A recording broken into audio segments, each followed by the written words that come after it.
యేసుక్రీస్తునామములో మీకు అందరికీ వందనములు. ప్రతి ఒక్కరు కూడా అంత్య దినాలను ప్రతి ఒక్కరు గమనించండి, జ్ఞాపకం చేసుకోండి. ఎవరైతే సిద్ధపడి ఉంటారో ఆత్మలో, అంటే పరిశుద్ధంగా జీవిస్తారో, పవిత్రంగా జీవిస్తారో. పరిశుద్ధంగా పవిత్రంగా అంటే మీ వల్ల కాదు, కానీ యేసుప్రభు మాత్రమే మిమ్మల్ని పరిశుద్ధపరుస్తాడు, పవిత్రపరుస్తాడు. ఎవరైతే హృదయాంతరంలో ఉన్న పాపాలను దేవుని దగ్గర ఒప్పుకొని విడిచిపెడతారో, విడిచిపెట్టడం అంటే పాపాల నిమిత్తం పూర్తిగా హృదయంలో పశ్చాత్తాపడి మరి దేవుని దగ్గర ఒప్పుకొని విడిచిపెడతారో, దేవుడు వాళ్ళని పరిశుద్ధపరుస్తాడు, పవిత్రపరుస్తాడు. ఆ విధంగా ప్రతిదినం ఎప్పటికప్పుడు పరిశీలన చేసుకుంటూ పరిశుద్ధంగా పవిత్రంగా జీవిస్తే కనుక, ప్రతిదినం ప్రార్థన చేసుకుని ప్రతి పొరపాటు దేవుని దగ్గర ఒప్పుకొని విడిచిపెడుతుంటే కనుక దేవుని శక్తి మీకు తోడుగా ఉంటుంది. మరి దేవుని యొక్క సమాధానం మీ తలంపులకి తోడుగా ఉంటుంది. అప్పుడు మీరు పాపంలో శోధనలో పడిపోకుండా ఉంటారు, సిద్ధంగా ఉండగలుగుతారు. సిద్ధపాటు అంటే ప్రతి క్షణం ఎప్పటికప్పుడు పరిశీలించుకోవాలి. ఈగ ఎక్కడ వాళ్తే అక్కడ ఎప్పటికప్పుడు తన కాళ్ళను శుభ్రపరచుకున్న విధంగా, ఆ విధంగా మరి శుభ్రపరచుకుంటే తప్ప మరి పరలోక రాజ్యం కూడా చాలా కష్టం.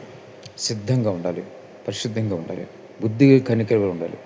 బుద్ధి కనికలు మరి దేవుని రాకడ వరకు, అంటే పెళ్లి కుమారు వచ్చే వరకు కూడా దివిటీల్లో నూనె సిద్ధం చేసుకున్నారు. ఆ విధంగా ఆత్మీయ జీవితం కూడా మరి నూనెతో నింపబడి ఉండాలి. అంటే ఆయన శక్తితో, శక్తితో, బలంతో నింపబడి ఉన్నప్పుడు మరి ఖచ్చితంగా మరి చివరి వరకు మీరు అంతవరకు మరి దేవునిలో జీవించగలుగుతారు. బుద్ధిగల కనికలని దేవుడు ఒక మాట చదవటం జరిగింది. అంటే దేవుని రాకడ ఎప్పుడు వస్తుందా, వస్తుంది లేకపోతే లేదు అనుకోలేదు. వాళ్ళు చాలా బుద్ధిగల కనికలు. అంటే ఏ క్షణం దేవుని రాకడ రావచ్చు, ఒకవేళ ఆలస్యం అవుతుందేమో దేవుని రాకడికి అని, అప్పుడు ఆలస్యమైన కూడా అప్పటి వరకు సరిపెట్టే మరి నూనె సిద్ధం చేసుకున్నారు. అంటే పెండ్లి కుమారుడు మరి ఎదుర్కోవడానికి నూనె మరి డ్యూటీలు పట్టుకుని ఎదుర్కోవాలని నూనె సిద్ధం చేసుకున్నారు. బుద్ధి లేని కనికలైతే వాళ్ళు నూనెని మరి సిద్ధపరచుకున్నారు, కానీ వాళ్ళకి కొద్ది కాలమే నూనె వచ్చింది. ఆ తర్వాత వాళ్ళ దగ్గర నూనె అయిపోయింది. ఆ విధంగా మీరు ఆత్మీయ జీవితంలో నూనె అయిపోయిన వారికి ఉంటే కనుక దేవుని రాకడ సమయంలో మీరు ఎత్తబడరు, ఇక్కడే ఉంటారు. ఆత్మీయంగా మీరు జీవించలేరు. ఆత్మీయంగా జీవించాలంటే మీ హృదయంలో నూనె, అంటే ఆత్మీయ జీవితం మండుచూ ఉండాలి. అంటే దివిటి అంటే ఎప్పుడు కూడా ఆత్మలో మీరు మండుచూ ఉండాలి.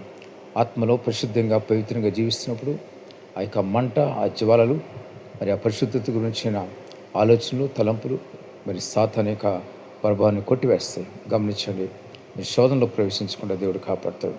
ఆ విధంగా ఎప్పుడు కూడా మీ హృదయాల్లో మరి దేవుని యొక్క నూనెని మీరు నింపుకోండి, మీరు జీవిస్తారు, పరిశుద్ధంగా ఉండగలుగుతారు.